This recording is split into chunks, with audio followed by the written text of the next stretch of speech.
सर्वसाधारण खुल्या गटासाठी निघालेला आहे चिठ्ठी. त्या अनुषंगाने आता शहराच्या अध्यक्ष रोहिणी जळवळकर त्या इच्छुक लोकांच्या किंवा यामध्ये पात्र होणारे संभाव्य नावं पालकमंत्री महोदय किंवा प्रदेश पाठवतील. याबाबत प्रदेश योग्य निर्णय घेईल. साधारण किती नावं पाठवली जातील, कारण सर्वसाधारण खुल्या गटासाठी कुठलेला एकंदरीत ज्यांनी इच्छा व्यक्त केली आहे त्या सगळ्यांचीच नावं शहराध्यक्ष पाठवतील.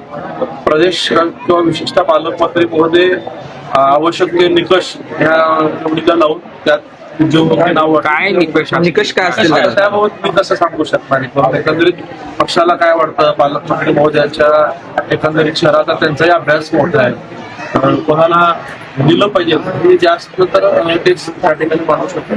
शेवटी प्रदेश त्याच्यावरती बैठक कधीपर्यंत होऊ शकते, कधीपर्यंत निर्णय होऊ शकतो? नाही, अद्याप तर याबाबतच्या काय सूचना नाही.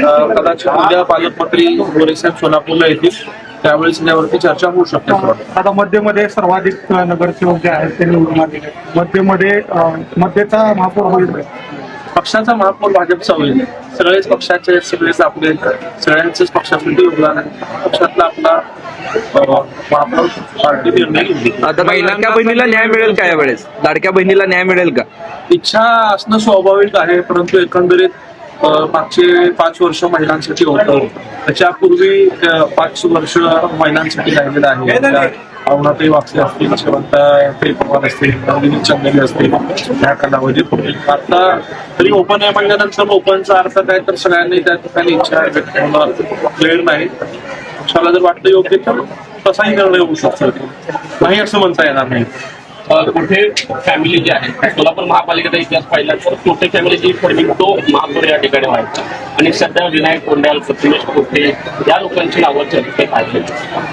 एखादं नाव फॅमिलीमधून पुढे तसं नाव पुढे येण्याचं काय कारण नाही. वास्तविक तर कालच मी सोशल मीडियावरती किंवा वरिष्ठ नायक माझी भावना कळवली जाईल की मी कुठल्याही गटातटाचा नाही. माझ्या कुठल्याही व्यक्तिगत गट नाही. भारतीय जनता पार्टीचा एकनिष्ठ कार्यकर्ता म्हणून काम करतो. विशेषतः मुख्यमंत्री देवेंद्र फडणवीस साहेब DF बॉस त्यांच्या नेतृत्वाखाली मार्गदर्शनाने आम्ही असतील, पालकमंत्री जयकुमार गोरे असतील, सचिन दादा असतील, आम्ही एकंदरीत आम्हाला टीम DF म्हणून काम करणं जास्त आवडते. दादा ह्यावेळेस म्हणजे ज्या जुन्या चेहरे महापौर म्हणून दिसण्याची शक्यता आहे का नवीन जे आहे ते धक्कातंत्र दिसेल सोलापूरमध्ये? काय पक्षाच्या मनामध्ये आहे ते आता आज मी सांगू शकत नाही.